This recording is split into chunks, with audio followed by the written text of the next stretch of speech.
If anybody saw the stuff from Trump's speech in Poland, you remind yourself about why people were nervous last November when he was elected. It's an incredible speech, really, and it probably gives hope to it and support to everybody on the right or the far right in Europe in many ways. He talks about Western civilization really is based on the values of religion, culture, and the defence against radical Islam. And what he puts forward really is the idea of God, faith, family and tradition. The quote from it is, "The people of Poland, the people of America and the people of Europe still cry out, we want God. We put faith and family, not government and bureaucracy, at the centre of our lives." And really, when you think about the climate that he's making the speech in, really, and the use of Islamophobia and stuff across Europe at the minute, it's a pretty bold statement. Now, for people in Britain, I think we've been a kind of immunised in a way over the last few weeks and months from the kind of general fear about the growth of the right, because partly we've been experiencing the other side of political polarisation, the whole Jeremy Corbyn effect really, and it's not surprising that we feel good about things, because we were told, if you remember, we were told when we went into the election, we went into an election that was going to see the destruction of the Labour Party, was going to see the end of the left in Britain, was going to see the establishment of a 100-seat Tory majority that was going to drive through a hard Brexit. That was what we were going to see. The result has obviously been the precise opposite. We now have a government in complete turmoil over every issue, from Brexit to Grenfell and even to public sector pay. And we've also seen the development also almost of the cult of Jeremy Corbyn. I mean, people have talked about it earlier. You can't really walk along the street now at any point without somebody falling out of a pub and singing "Oh, Jeremy Corbyn," really. He's become a kind of star.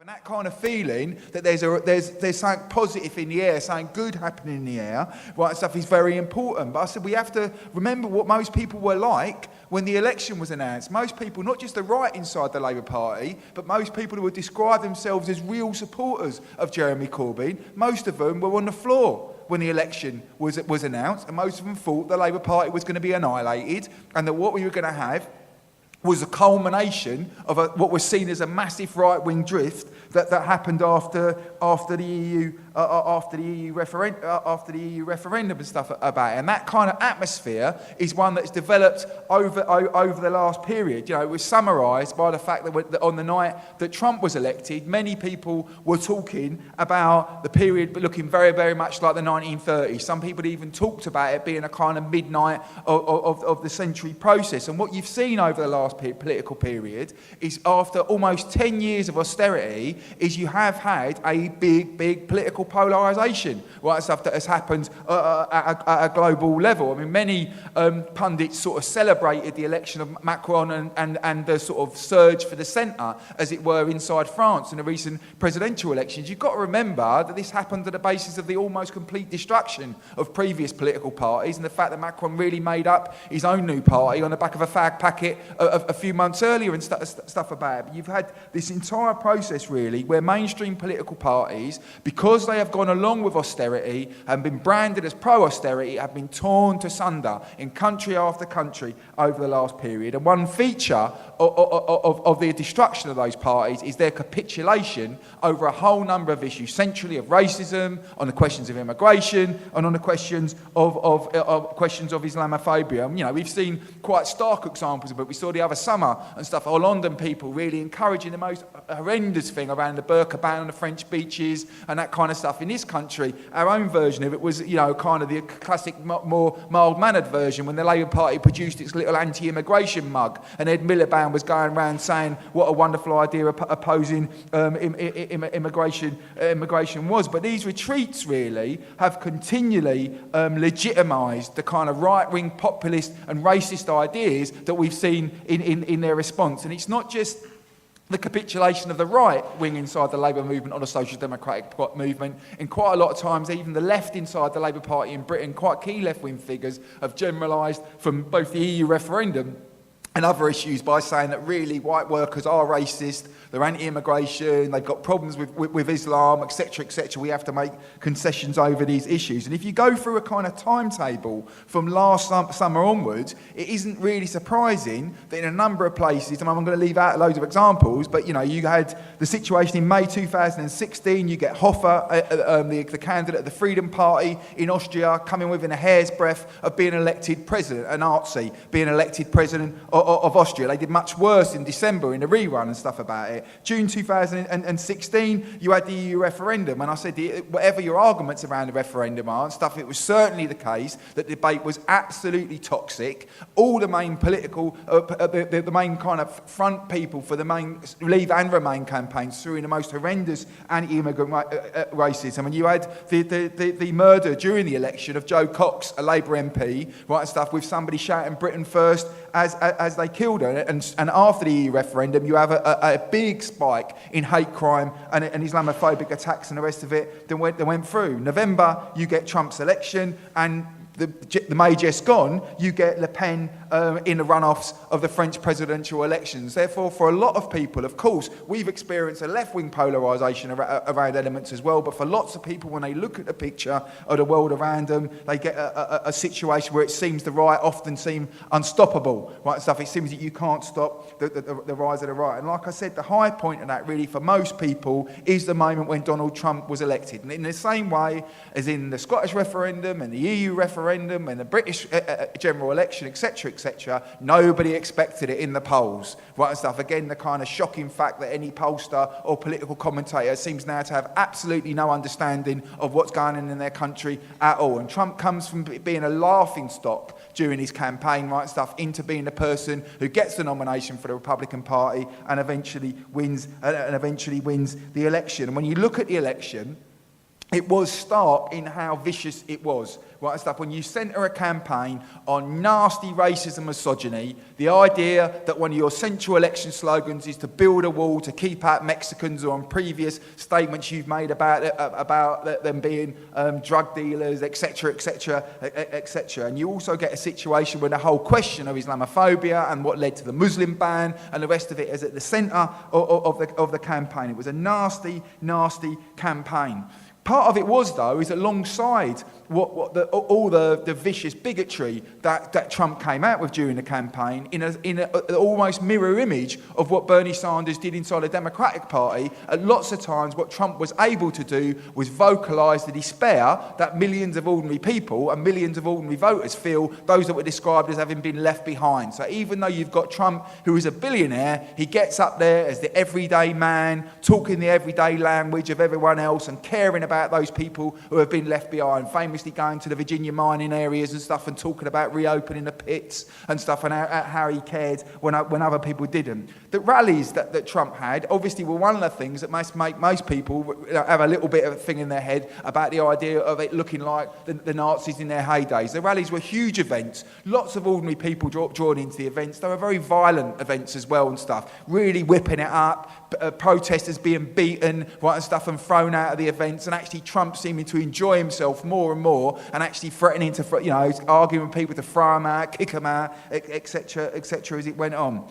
When you go through all the fluff of it, though, really, and stuff, and when the figures start getting churned at the end of the election, you find out that less of there being a huge surge towards Trump. What you're really talking about is a lack of a surge towards Hillary Clinton. You're talking about what happened in state after state that had voted for Barack Obama previously, people allowing Trump through on the popular vote, really, and stuff. Actually, for millions of people, there wasn't a reason to go out and vote. This is part of the problem. They weren't inspired by Clinton. They weren't inspired. Actually, lots of the people who were inspired by Bernie Sanders and went out to vote and don't go out and vote for Clinton at the end of the process. So what you're seeing really is the disappointment that exists. The disappointment that exists amongst millions of people with the failure in lots of ways of Barack Obama to deliver. Now, since Trump's election, Obviously, the kind of low point, as it were, or the high point, depending on what your point of view would have been, right? Stuff for the whole process of the rise of the right is Le Pen's success of getting into the second round of the French presidential elections, where she got 10.5 million votes, 34% of the vote. Of course, in the recent parliamentary elections, the NF didn't do as well, right? Stuff about it. They still came out of it with 8 MPs, however, and stuff, and with Marine Le Pen as an MP herself. Now, with this situation, a kind of generalised wave of support for the populist right, or in Le Pen's case, I'd argue with the fascist right and the rest of it, there's a problem. Because for lots of people at the moment, it is unclear what we're facing. Right, stuff. Like I said, some people argue that Trump's a fascist. Some people argue that people in this country, like UKIP and other people, are fascists. Other people argue that Le Pen really isn't a fascist, right, stuff around it. And there's a confusion over what we face. Why does this matter?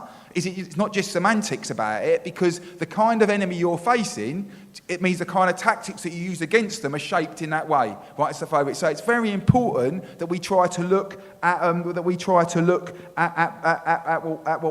what we are facing. Leon Trotsky was a very cultured individual. Said that if you meet a fascist and you can't convince them, you should acquaint their face with a pavement, right? Stuff. Why did he say that? Because actually, fascism is not just another set of ideas or another set of right-wing ideas. What fascism is a movement that sets out to utterly destroy working-class organisation and democracy. Hitler finished off the job that the SA and the SS started on the streets when he came to power, of completely annihilating democracy, every element of democracy. Famously, the Reichstag burnt down, right, and stuff, and the political parties and the trade unionists, whether they were communists, whether they were socialists, whether they were right-wingers, whether they were from Catholic backgrounds and the rest of it, they all went to the concentration camp. Every organisation was smashed up, including the Boy Scouts, right, and stuff over it. Now, Trump is an evil, nasty, racist, right-wing populist, but this isn't what you're facing in the United States of America at the moment. It isn't the case that every trade union meeting is being smashed up by armed gangs or by the police at the behest of Donald Trump, stuff around it. So I'd put a hard argument about that and say that he's not a fascist, and therefore we have to talk about the tactics that we use. It doesn't mean at all that Trump doesn't open the door to the far right, or, by the way, that he's not linked directly to the far right in many ways. Trump himself is really the heir to the Tea Party in lots of ways, the kind of radical movement that in and around the Republican Party that sought to ginger up the conservative elements, oppose the kind of mainstream politics of the Republican Party, and was a kind of anti-establishment kind of revolt within it. Trump was linked to the birther movement, the racist birther movement, that tried to argue that Barack Obama wasn't actually American, he was Kenyan, a Kenyan citizen, therefore how could a Kenyan be president of the United States and stuff over it, and went this whole process of trying to undermine the idea that he was in fact an American citizen, the kind of beginnings really of fake news.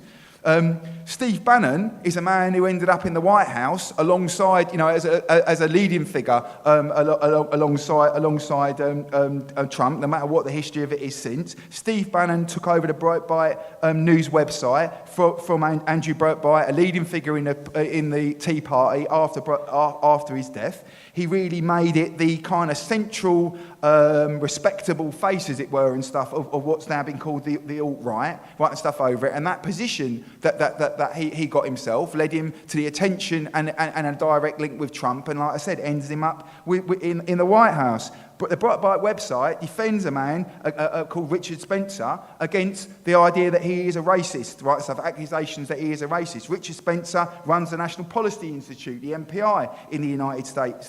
Spencer is a man who coined the phrase alt-right in 2008. It was supposed to be a kind of more punky, spiked-up version of what the right would be, rather than the kind of conservative usual epithets that they use. The NPI are open Nazis.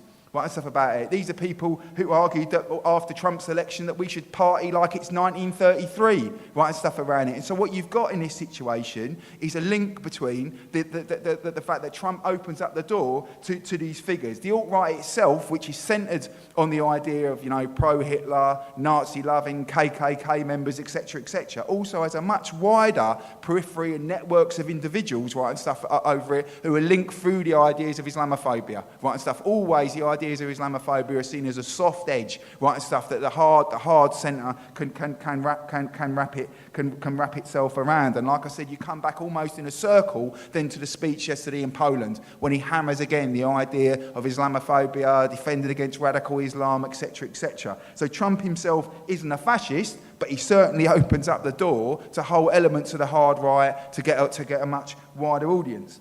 Look at the case in this country. In Britain, we have Theresa May, who is in a mess. We all know Theresa May is in a mess, but shares many of the ideas, right, and stuff over it of souping up the idea of a fortress Britain and opposing immigration, right, and stuff over it. And again, famously a few weeks ago after one of the attacks describes in the that radical Islam is enough. We have to deal with this stuff now and stuff around it. Much of the rhetoric that the Tories have taken on board over the last period has come from a fear both internally inside the Tory party but externally amongst UKIP voters that they were losing ground, right, and stuff around it. And so therefore much of their position, the hardening over immigration, the hardening over a whole number of issues, and of course the road that led to the EU referendum and the rest of it, came from the fear that UKIP as an organisation was going to break their base. Again, when you talk about UKIP is not a Nazi organisation, right, and stuff about it. They want to work within the system. They go through the electoral processes and the rest of it. But what they are is again a nasty, populist, racist organisation that have built themselves at one stage around anti-immigration rhetoric and opposition to radical Islam, etc. Nigel Farage almost is a twin of Donald Trump. No wonder they get on so well when you come about it. You've got two people claiming to be, the kind of voice of the working person, right, and stuff over. One's a billionaire, one's a millionaire, right, and stuff about it. Famously, Nigel Farage generally walks around with a fag in one hand and a pint of lager in the other and stuff because he's so much like us, even though he comes from a stockbroker and he's got millions of pounds in a bank, etc. Now, the Tories and Labour partially may have eaten into UKIP's vote, but it's important to remind ourselves how big UKIP's vote was to eat into. In 2014, in the Euro elections, they came first. They were the first political party in 100 years not to be Labour or Tory that had won an election. In 2015, they got nearly 4 million votes in that election. Now, their collapse is quite dramatic. In the latest round of the election, they just got 600,000 votes with Paul Nuttall at the head of the process and stuff about it. But obviously, there was a big a pool to swim in around that set of ideas, and no wonder the Conservatives were so worried about the process. As UKIP have begun to collapse, however, you can see that the kind of what at some point have been the more lunatic elements, or whatever, or as it were on the fringes of the process, has always been ex-Nazis, etc., around UKIP and the rest of it. Suddenly things start to become more central. So their campaign, the campaign that was disrupted by people like Wayman Bennett and Naima Omar and stuff when they did their press launch around it, actually what was it centred on? It was centred on the burqa ban. That's what they launched their campaign around. It was a much harder Islamophobic campaign that they were attempting to launch. There's now a leadership election in UKIP, and 1,000 people have just joined UKIP over the last few days and stuff to take part in the election. One of the candidates is Anne-Marie Waters. She is the ex-deputy leader of Pegida UK, somebody who has openly supported Le Pen in France, Geert Wilders in the Netherlands, and the rest of it. The other candidate is a bloke called Pete Whittle, who wants to turn UKIP into a patriotic cultural movement, as he describes it, and was the person who came up with the idea of the burqa ban and Islamophobia to head up their campaign this time round. So in some ways, as they are losing their mass electoral support, some people are trying to harden up the process. One thing to talk about in this country is the fact that traditionally the far right have been on the defensive, the Nazi right have been on the defensive over the last period. It doesn't mean, however, that things aren't beginning to stir up, because the Tories on the defensive, a left winger like Jeremy Corbyn on the offensive, UKIP seeming to go nowhere, means that some people are looking for ways of developing a movement on the far right, and lots of them are looking to the streets. So if you think a couple of weeks ago, Tommy Robinson, the ex-leader of the EDL in this country, called a demonstration against extremism in Manchester. Several thousand people turned up to the demonstration. Actually quite a big Nazi core to the demonstration. It's a very violent demonstration. They try and attack the counter demo, etc., etc. Another more interesting actually process, and we're going to talk about more at Marxism, is the recent demonstration called in London against extremism by the Football Lads Alliance, right, and stuff. This is something that's called seemingly absolutely non-political as far as it goes, right, and stuff around it, trying to get together football supporters who are worried about their families, etc., etc., and actually using the example of a Millwall supporter who came out onto the bridge during one of the terror attacks and took on the attackers. It turns out, by the way, that he was videoed a couple of weeks ago declaring that he was National Front and would take on anybody, right, and stuff over it. But also, when you read the FLA's Facebook page, there are clearly increasing numbers of Islamophobic comments that go up there and the rest of it. It doesn't mean these people are Nazis at the core of it. Lots of them are football hooligans and the rest of it. Some people went on the demonstration because they do worry about the situation, all sorts, but there are people who are trying to use that to try to harden up a far right core and the rest of it. So UKIP and the rest of it aren't Nazis, but what they can do is they can be part of a picture that gives an opportunity to the far right. But we have got our own Nazis in Europe, and quite big examples of them and stuff. Both Jobbik in Hungary got 20% of the vote in 2014, and like I said, Marine Le Pen managed to get into the second round of the presidential elections this time round. And I want to talk about more essentially about Marine Le Pen, because the retreat on the issues of racism, Islamophobia, over immigration, and the rest of it inside France and other countries has helped to legitimise and in many ways detoxify many of these organisations. And the Front National and stuff is one that had a toxic enough record, but he's trying to fight to continually to become part of the mainstream. Now, Marine Le Pen became the leader of the Front National after a nasty faction fight with her father and stuff. But that was over tactics. It wasn't over principles. And the principles are that the Front National based itself on was good old-fashioned fascism, right, and stuff over it, looking back to the days of Hitler, Mussolini, and the rest of it. And there are stark examples in the Front National's history of these kind of processes. In 1995, while out fly posting, but a bunch of FN activists shot dead Ibrahim Ali Abdallah, right, and stuff over it, because he was the wrong kind of person. The Front National skinheads threw a Moroccan migrant into the Seine on a Front National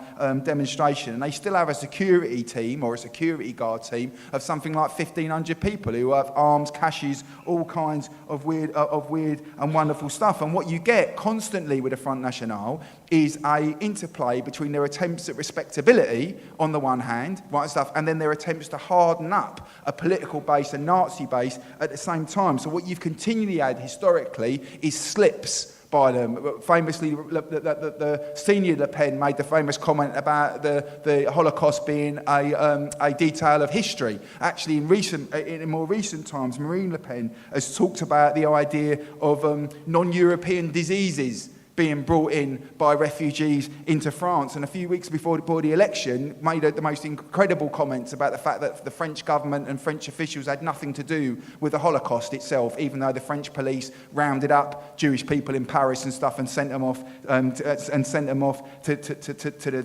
the death camps. The idea of activism, the mass rallies, the kind of flags and bunting that goes with the Front National, right, and stuff, and also the kind of anti sort of refugee demonstrations that were led in a number of areas by the Front National last year, and the rest of it are all part of the same process. And underneath the respectability, how am I doing for timing? underneath the respectability, they have historically a whole number of links to real hard organisations and groups, which sometimes they support and sometimes they distance themselves from. The Revolutionary Nationalist Youth and other groupings and stuff who've carried out attacks recently. One of the Front National's candidates and stuff was done for a racist attack using tear gas and a knife to do it and stuff over it. And they've also got, increasingly, as the French police have carried out nasty racist attacks, etc., have got links deeply inside the French police force. Something like 50% of police officers and their families vote for the Front National. This juggling between respectability and hard street fascism, right, stuff, is nothing new, however, in the movement stuff. If you think about the British National Party tried to carry this process out. Actually, they got it wrong. They got it wrong predominantly because they were under such massive pressure in Britain from the anti-fascist movement, they couldn't hold together the suits and the boots as it was. Actually, Hitler and the Nazis managed to carry their contradictions, right, stuff between the movement on into power. They dealt with their ultras and stuff in the Night of the Long Knives in 1934 because they weren't under the same kind of pressure from above. And the problem in France at the minute, right, and stuff, is there isn't a pressure from the political elites. Quite often they're talking about doing deals with the Front National or whatever. However, what there is a deep hatred for their politics by millions of people that shows the potential to try and build a movement against them. Now, I'm just going to finish up by saying this, really, that understanding or trying to understand the nature of the movements that we're facing is absolutely crucial. When we talk about the Nazis and fascism and whether people are fascists and the rest of it, when Hitler came to power, there was a massive confusion politically in the years before Hitler came to power about what fascism was and how to fight fascism. Most centrally because the left, the revolutionary left as it were, even though it was a Stalinised revolutionary left and stuff in the body of the German Communist Party, really believed that fascism had already come in Germany, right, and stuff. They believed that the Labour Party, the SPD inside Germany was part of that process. They were social fascists, right, and stuff, and so therefore it was impossible to unite with anybody else in order to fight them because everybody else was part of the fascist problem because fascism, capitalism equaled the same thing. So therefore we're not talking about trying to get categories for some sociological reason. We're trying to talk about how do you take these people on and how do you try to undermine them. And when you talk about the kind of racist populist politics of Trump or the attempts at building the kind of movements around Wilders or around the UKIP, etc., in Britain, there are two big elements that have to be used against them. First of all is they gather their support from the despair of people's experience of austerity. And so therefore fighting austerity, being a big, bold movement against austerity, begins to break some of that down. And some of the thing about watching Corbyn go into areas that were supposedly pro-UKIP areas and seeing them getting huge turnouts in support shows you when people can see some hope, they can be broken off. The second thing is it's absolutely crucial to combat the retreats on the idea that immigrants undercut wages, that Muslims are in some way a problem because their religion is in some way supposedly more backward than Christianity or anything else. If you don't combat these ideas, you're allowing a cancer to come into the movement. And actually, we've seen good examples, both in the States and in Britain, of a response to that. The initial Muslim ban that was pushed through in the United States saw massive demonstrations. And actually, funny enough, outside the United States, the biggest demonstrations were in this country, right, and stuff against what Trump has done. So we can see that partly what we need here is an anti-austerity movement. We also need a mass anti-racist movement, so that in every workplace, every college, every community, when somebody asks, do these people undermine our wages, right, and stuff, are Muslims really a problem, etc., people can answer it. People can pull people around them. It was good to be in Newham the other day in East London. People have been following it. There's been this horrendous series of acid attacks going on across London. Actually, I don't believe personally if it had been a Muslim person wandering around throwing acid in the faces of white people in London, it would have been the front page of every newspaper. As it is, it hasn't been the front page of many newspapers. Even so, 300 or 400 people turned up in Newham the other night to offer solidarity to the Muslim community and the rest of it. That kind of movement is absolutely essential. When it comes to France, and there's French comrades in the room and stuff I know as well, it's a more sharpened question because you have got a fascist movement that, for ever its weaknesses on a street movement, is receiving 10 million votes, writing stuff in the election. And partly, of course, we have to combat racist ideas, etc., etc. But partly, we have to try and have a movement which is prepared to unite, to take those people on and to break the idea that they are ordinary political figures. Part of the problem, however, is inside France at the minute. It seems to me that we've had years where she's able to establish herself and the FN is allowed to establish themselves as a normal part of the political process. And that's a big political argument to try and win. In this country, for whatever the faults, and which that we know there are many of the British left one way or the other, actually what we've successfully done on three major occasions, against the National Front, against the British National Party, and more recently against the EDL, is be able to develop an anti-fascist movement which has been broad enough and powerful enough to break those movements, to throw them off track. And that's something that the politics of that is something we have to try. We have to try really hard to put forward. We are going through a period of big political polarisation internationally. That's what throws up Trump's. That's what throws up Corbyn. That's what throws up, Nigel Farage. That's what throws up Wilders and the rest of it and stuff. It's not 1933, but it does look a bit more like the 1930s. Under that basis, a radical anti-austerity movement alongside a radical anti-racist movement that is able to have a political strategy to marginalise these people, but also, if there is a fascist movement that begins to develop, whatever country it's in, we try to take up the lessons of what happened in Germany and other countries. That's why, in the end, it's important to know whether Trump is a fascist or not. It's important to know whether Nigel Farage is a fascist or not, and it's important to know that Marine Le Pen is a bloody fascist when it comes down to it. I think Le Pen's comment about migrants bringing in non-European diseases into Europe is quite ironic. It's because the Europeans 500 years ago brought smallpox to the Americas, which killed 90% of the people there. I'd also say that the growth of this sort of far-right populism, people who call themselves defenders of Europe, are truly European culture's greatest enemy, because it's a European culture built on tolerance and equality, not because of the skin color of the Europeans or their religion, but because of the struggle that millions within Europe have gone through the centuries. Thank you.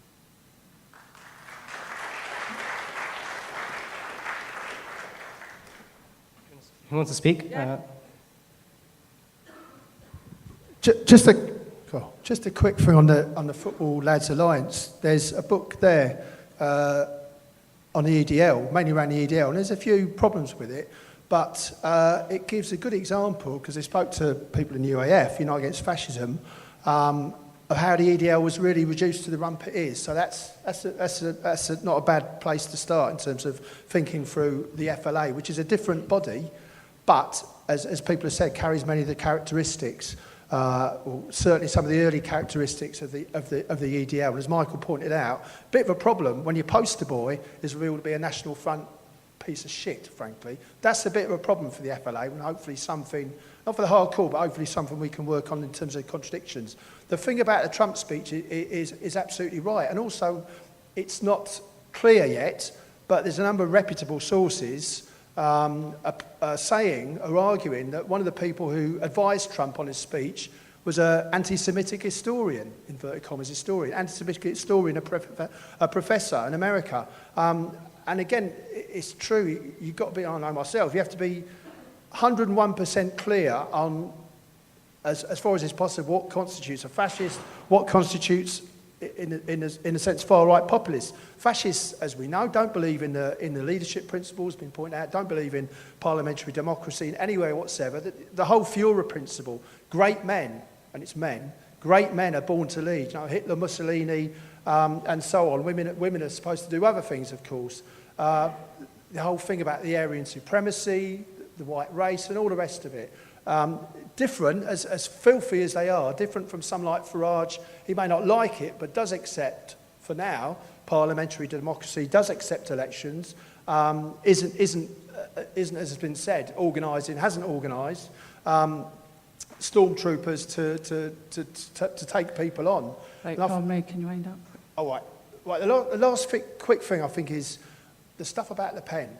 Le Pen, when she temporarily stood down as a leader in France recently, who did she appoint? A Holocaust denier. And then they had to embarrassingly get rid of the man. And I think it's right. There's many people, good people, who even think someone like Theresa May is a fascist. Patience, persistence, arguing with those people, but at the same time the urgency to make sure that fascist organisations, where they are, get the treatment they deserve. Thank you. 3 minutes, comrades, and then I'll tap on the mic. You next, and then you.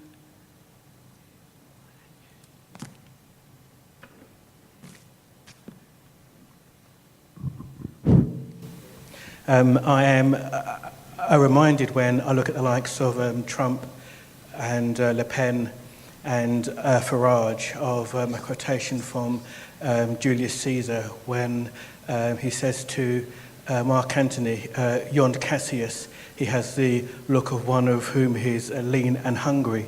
And it seems to me, that they epitomise a lean and hungry look in terms of they are greedy for power, and in order to get it, then they will happily gobble up the rest of us.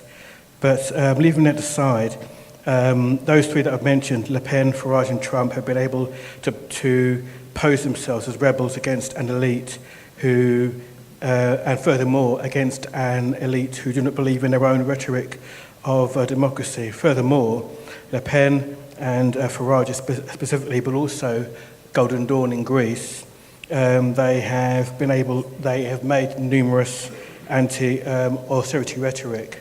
So when you combine that with what Michael was saying concerning, how we have to fight this, then how do we, break the hold that a number of right-wing parties in Europe especially, but also to a certain extent here in the form of UKIP, how do we break that hold in which they're able to pose as anti-establishment, how they're able to pose as people who are against the imposition of austerity from the establishment, when obviously we know, or at least those of us on the left know anyway, that they are the enemies of promise. Thank you. Just to indicate, I've got quite a few hands up already, so Zach's next, and then, yeah. I'm sure there's some women fascist fighters in the room, and I'd love to hear some of them come up and speak. So let's see some women put their hands up as well. On you go, Zach. Well, one also key feature of the moment, it feels like the world's a very small place. Actually, it feels like when Donald Trump got elected in America, that it can affect politics here. We were very quick to organise demonstrations opposing Trump because we know that the racists in this country will gain confidence from Donald Trump and across Europe. And it shows you just how high the stakes are at the moment. This is why I think Michael's absolutely right when he talks about trying to understand the nature of what we face is absolutely crucial at the moment. The strategy around UKIP of calling them a racist populist party rather than a fascist party, I think was absolutely crucial. Exposing their racism, exposing their links to the Tory party as a party to the establishment, actually long before this general election, hit the back of them and left them actually, let's not forget, with no MPs. But let's be clear what racist populist parties are trying to do, as Michael has outlined. They are trying to normalise racism in this country and across the world. We see this with Donald Trump. And we only have to look at the last comrade just spoke about in Greece, the danger of this. There was a party called Laos in Greece, a racist populist party that pushed the kind of anti-migrant racist arguments, actually, that sowed the seeds for the Nazi party, Golden Dawn, that now has members of parliaments in Greece. Golden Dawn committed violence, murdered people, Shazad Lukman, Killer P, and anti-fascists in Greece. It's absolutely crucial, therefore, that we understand how to fight this, that we combat racist populist parties before it gets too nasty. The potential around Corbyn shows you that people who might have voted UKIP can be won over to anti-austerity politics, the politics of hope. But one thing we have to argue is that it's not automatic. Last summer, there were some fantastic, brought tears to my eyes, strikes in France, actually, over the pension reforms. Actually, fantastic strike that we would have loved an inch of in Britain. Yet Le Pen is still on the rise. It shows you that you can't just have anti-austerity unless it's twinned with anti-racist politics, because that's the biggest tool to divide us. I want you all to come on the 21st of October to the Stand Up to Racism National Conference, where we'll debate all these issues around racism, where we argue the way forward and make sure that the anti-austerity fight goes alongside with the fight against racism. Thank you.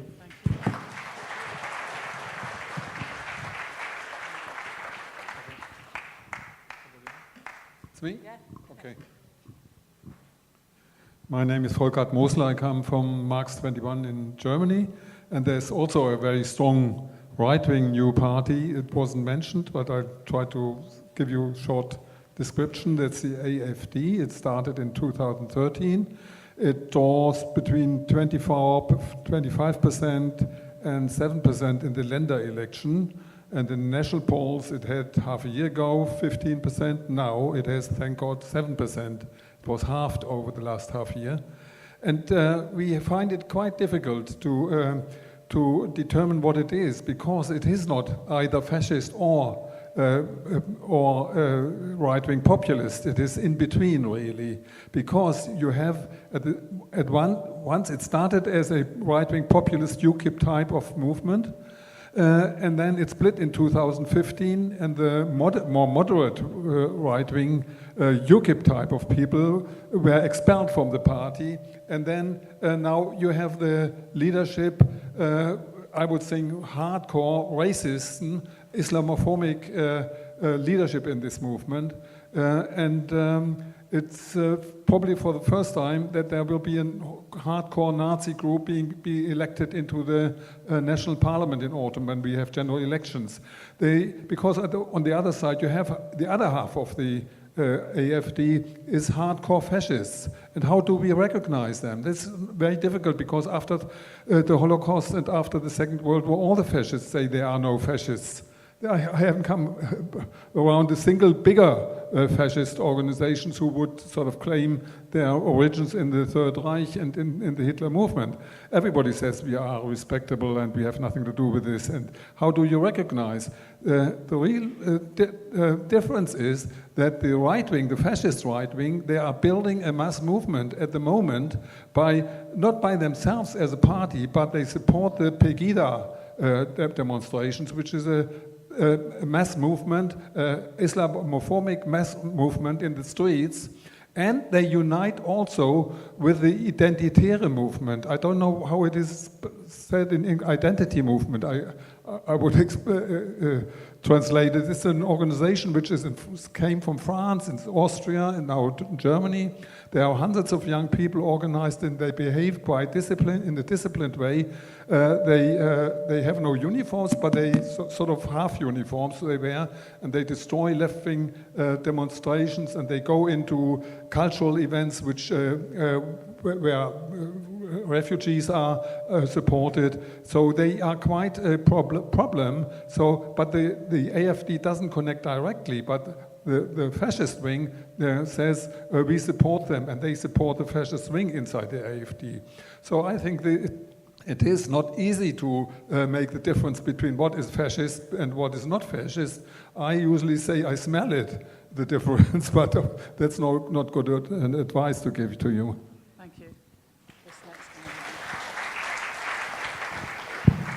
Yeah. Jim Fagan, Wolf and Forest. So it's just a point I want to make about the fight against austerity and the fight against racism. Last Thursday, a fantastic demonstration of mainly women workers, from West and East Africa, marching down Whitechapel, taking on their multinational employer, Serco. Now, I remembered, because I read a book by Louise Raw, that's exactly the same route, actually, that when the women, at the matchmakers at Bryant and May walked out, they walked down that same street to go down to Fleet Street. And, you know, the lesson we have to learn of the movement is actually, you know, in all struggles, that actually migrant workers not only play a critical part, but actually they teach us lessons. You know, I was amazed at, you know, the level of organisation they got to organise that strike. They have a rep on every floor in that tower block building. You know, this is serious organisation, something that we can learn from, actually. But also, just a brief example, because I've been around a long time. I was involved in a strike of Asian women in Chick's factory in Slough, where the main ingredient for the sweets was made in Tate and Lyle, glucose. And at that time in Tate and Lyle's, the National Front had a serious presence, probably a rep or two, yeah? But when we went there and actually described the conditions that these women were in, they automatically blacked the glucose, yeah? Because that's the thing about linking austerity to racism, you know, the issue is about actually, you know, in the end of the day, class solidarity when people are struggling can trump racism. I just wanted to mention, someone talked about the impact of Trump's election here and in Europe, and in Canada, where I'm from, the impact was similarly immediate in terms of the far-right organizing, and we've had a series of protests every month outside city halls across the country by essentially neo-Nazi groups organizing on an anti-Muslim basis and pulling together, sort of a soft support. And it's raised all of these questions about what's the nature of these groups, and it's also raised a whole bunch of tricky issues because there are strange bedfellows where you had clearly like the Soldiers of Odin, neo-Nazi, white supremacist groups with the Jewish Defense League side by side, and with Hindu nationalists also joining in. So it's confusing for people because they see people of color in these anti-Muslim protests. And so we've had quite an interesting time trying to tease through this and find a strategy forward to organize. But the question of the centrality of anti-Islamophobia on this as a leading edge to pull this together by the far right. Also, this anti-Muslim organizing that's been going on really since January has now bled into anti-Indigenous organizing, and that's a huge issue. On July 1st, which is the 150th anniversary of the founding of Canada, and there's all kinds of really awful, nauseating celebrations, there was a counter-protest at one of these things by an Indigenous group in Halifax, and a group called the Proud Boys came out. And I don't know if they exist here, but they're starting up all over the U.S. And they're white nationalists, and they disrupted this protest. But it turns out they're all in the Navy, so you're starting to see much more open organizing by people in the military. And I think the question of breaking off the soft support and moving quickly on this. Wayman Bennett came and spoke in Toronto just not too long ago, a few months ago. And we've been trying to have some discussions with people in the trade union movement about the importance of moving quickly. And when then Wayman spoke, and we were in discussions, and he came back, and there was a whole disruption of the UKIP launching thing. It had an impact in terms of our arguments with people about just seizing the moment and being very bold in this, because it makes a difference. It can tilt the balance one way or another.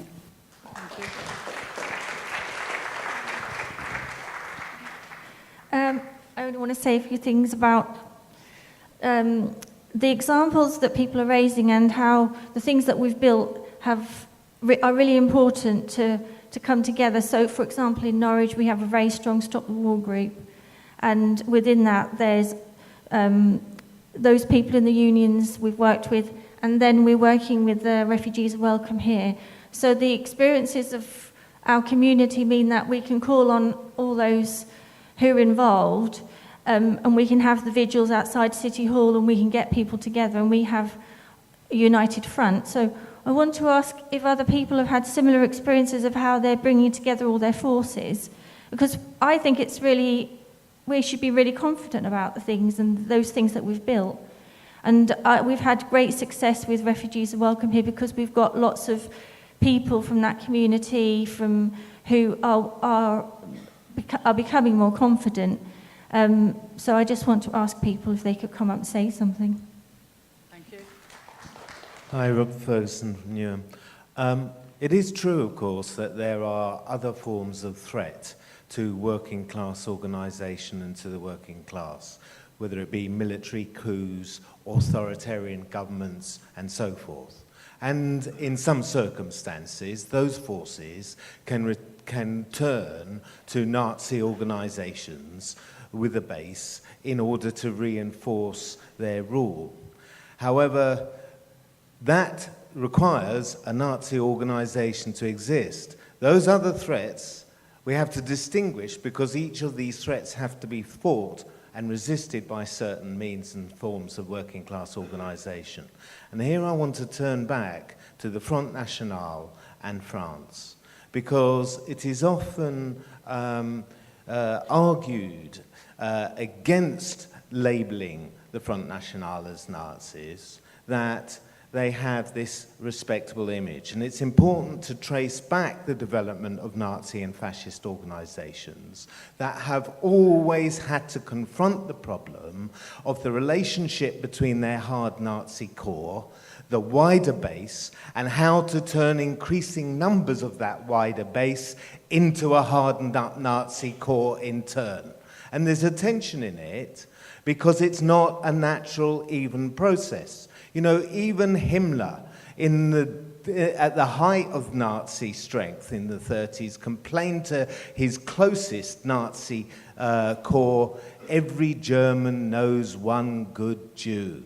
Now that is a tension they have to confront, and it's a tension that faces Le Pen and the Front National.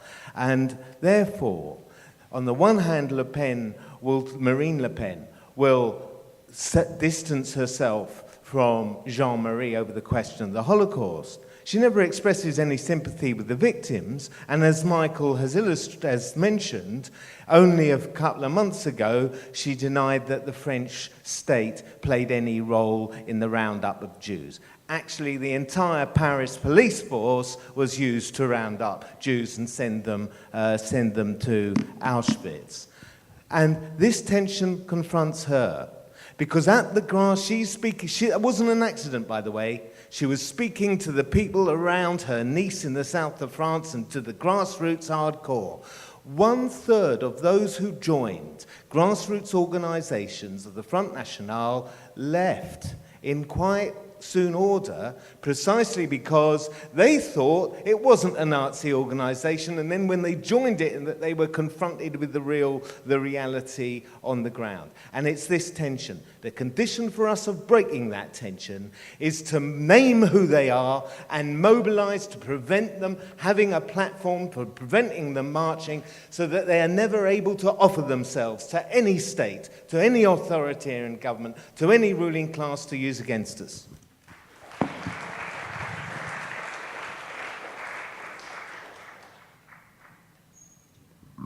Hello everybody, I'm coming from France.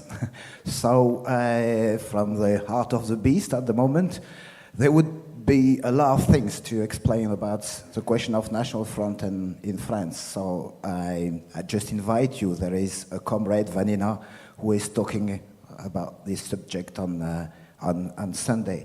Just what I want to say is there is, from the ruling classes and the evolution and the process, there is a sort of trajectory, not only in France, at the moment, toward fascism in every country in Europe. Of course, the place and the country, and it should be an alarm for everybody, the place and the country where the process is more advanced is France. And so we have to understand that fascism is coming through. There are two conditions for fascism to arrive in power. That's where there's a part of reality in what a comrade said about fascism in slow motion, even if I disagree about the conclusion.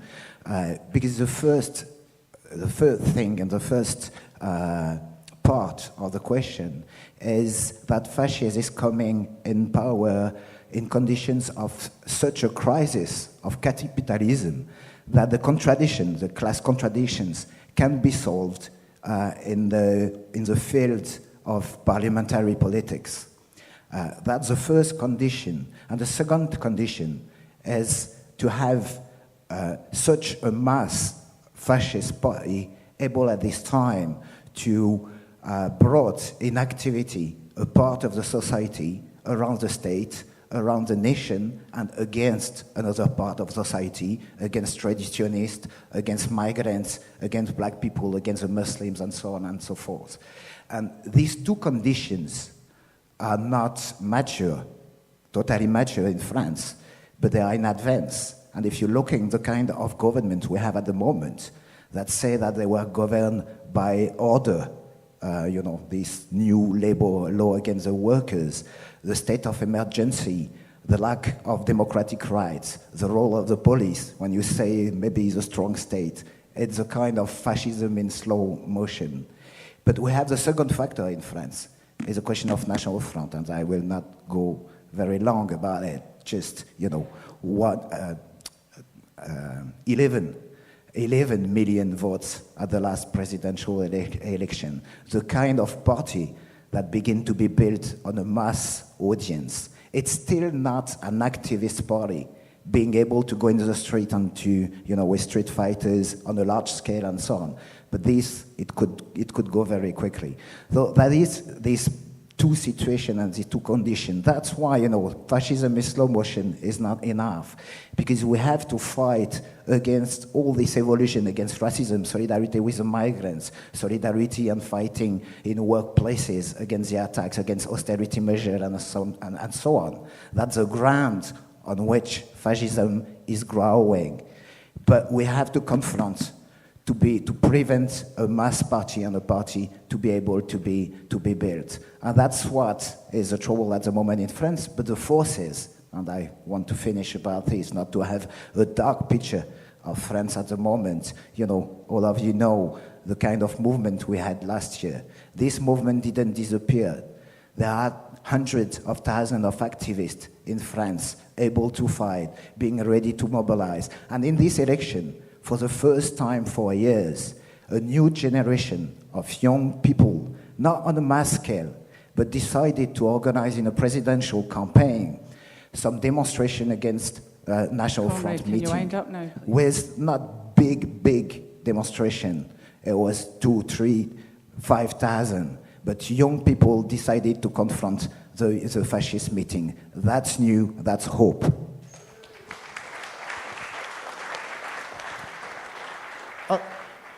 I want to argue that the objective conditions for the fascists and far right exist everywhere. They exist inside this country. The key question is the subjective element about what we do about it and the speed at which we act on it. The forces that we can use to break up the fascists and the racists are there. Look at Grenfell. If you think about, look at the sympathy, the explosion of sympathy for people, and then when you look at the pictures of people of there, actually what you see is the majority of people in Britain have mass sympathy for those people. Technically, if it was just a case that they'd supported accepted racist ideas, actually, you wouldn't see such an outpouring of that. But the other subjective thing is to understand your enemy, understand what you're up against, and understand how to use the right tactics against it. There's nothing inevitable about the growth of fascism. We're not fatalist. And I want to argue that when you look at something like the football fans that have started to develop, now it's a serious problem. Anybody says we should be complacent about this, I think the problems of the way that they've harnessed terrorism with nationalism could mean that you could end up with a movement on the street. But it fits in with what Michael said. You have 4 different movements. You have the Nazis, the Euro-fascist, and you have racist populists. And each one of them sometimes work together and cross-fertilize each other. But they can be broken. I remember going into the UKIP press conference, and they said, you're wrecking the press conference. I said, that's the whole idea. And the truth of it is, you go in because you can actually expose people and say, where do you stand on these things? You can stop. The question of the EDL, I remember them saying they started off as a humanist organisation. Remember, they're a human rights organisation. It sounds ridiculous now, but it was argued that, and that was argued in The Guardian. I remember one of the lead people in there arguing it's about working class representation. The truth is, when you organise opposition against them, and let's say it wasn't only hard opposition, actually we went down to the football grounds and leafleted them. Why only lads? What about women playing who can support? You have to expose the fissures. You also have to, at some point, actually go there and say, don't blame Muslims, and actually stand up and resist it. That's what the Communist Party did in Olympia. They said, people said the black shirts said they weren't Nazis, so they went into Olympia and said, you are, and then they attacked them, and then they were exposed. I'm not explaining that's a great tactic if you have to go in, but nevertheless, the point is that you have to use different tactics for the things that have taken place. The point is that we've been able to break these people because we've started from the point of being able to organise. And part of that is the question of Trotsky's theory of the United Front, that you have an explanation about what you're trying to do and how you're trying to do this. Why is this important? Because there's 800,000 people inside the Labour Party, but I'd also argue it's very important that there's a group of people who are not in the Labour Party, who are revolutionaries, who not only are fighting the questions about the growth of the far right, but question the very nature of society that gives rise to them. It is not an accident that in Britain we've been able to break the Nazis. I think part of that has been the unity between the Labour Party and the revolutionary left, in terms of both analysis and practice in being able to do it. If we have that kind of alliance, we can talk about breaking them and pushing them back into the background. But I repeat what I say, I think there's no room for complacency. I think when we look at the future, you can see both things. You see the mass movement around Corbyn, you see the mass movement that could give you the troops in order to break the fascists if they came out into the streets, but they have to be organised and they have to be centralised. And actually, we also have to have an idea of, I don't know about you, but it's the fourth time I've seen a growth of fascism. I'll stop there. We have to have an alternative as well. Thank you. Can I ask the remaining comrades to be very brief, running out of time? Right, yeah, I totally agree that the crisis that we're facing with the radical right gaining in their vote share right now, when we look at that, we need to know our enemy and we need to know what we're up against. And what we're not up against is the same crisis of the 1930s. So this distinction between fascist and radical right, although they cross-pollinate, like we need to know that, yeah, that's important. They're overinflated by right-wing media, and they get a lot of vote share. But in most countries, this hasn't translated, as people have pointed out, into like stormtroopers or anything. Because, like, really, what are they reacting to in society today? Like, piss-weak reforms that we've gotten over the past 50 years, like the notion that, you know, we're in a multicultural society, blacks are people, gays are people, women are people. I mean, that's not exactly the same as an organized workers' movement, an insurrectionary workers' movement, where people who you as a fascist, being, you know, respectable and shit, they can now spit in your face when you're trying to scab on their strike or something and not feel bad about that. Like, that makes you want to, you know, react and, like, organize and to crush the workers' movement, partly also because economically you're being squeezed between labor and capital because, like, of the large amount of class struggle that's going on. But that's not to say that we should be complacent. I'm not trying to make that point at all, because even under these circumstances, just like revolutionaries can grow by having a good routine, by having politics and attracting people to them, so can fascists, like Jobbik in Hungary, for instance. Could you wind up, please? Thank you. Yeah, Jobbik is great at selling newspapers at university campuses, surprise, surprise, and that makes them grow. And yeah, okay, I'll leave it there. Thanks.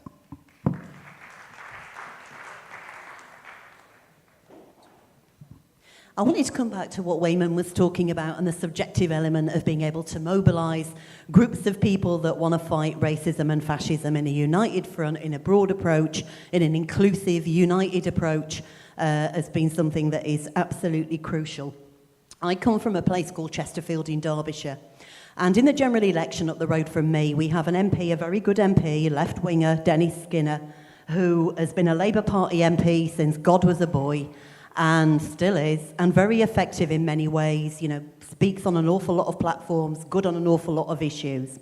In the general election, however, there was a problem, because we have a history in the area where he is the MP of the BNP, who we've managed to knock back, campaign against, you know, really driven them back, but then we've had an emergence of UKIP. And in the election campaign, you had the spectacle of, on the one hand, all of the enthusiasm, all of the expectation and excitement around what Corbyn was saying about austerity, and what Skinner also echoed. But actually, when it came to taking on the idea of UKIP in the impoverished areas of Bolsover, where there's 70% unemployment, massive effects from austerity, migrant workers in a place called Sports Direct that are from Eastern Europe getting threatened, bullied, harassed and attacked, actually Skinner had nothing to say about UKIP. It then came to the issue of the terror attacks in London and Manchester, and actually when UKIP went on the offensive over Islamophobia, again, the argument was ducked. Now, this is a problem when it's the left. You know, I'm sorry, this is a problem when it's the left. And it's an argument we have to have very, very sharply. We have to name when they're Nazis that they are Nazis, and we have to name when they are racist that they are racist. But ducking the basic arguments around Islamophobia, you know, at the same time as talking about fighting austerity but not making the bloody link, I'm sorry, we have to be critical. And this is something I think that we're going to have to face in the months and time to come. And I think, you know, it's fantastic that we've now got a debate and we can now start to build on the confidence that Corbyn and a movement like that brings. But when we have arguments, you know, around wages being driven down by migrant workers and those kinds of arguments being put. It's up to people like us in this room and other people inside the movement to counter that, to actually argue against it in a fraternal and comradely way. But it's very, very important that we do that, because the worst thing we can do is nothing, duck the argument, but, you know, we do have to have debates along the way as well. Last contribution next.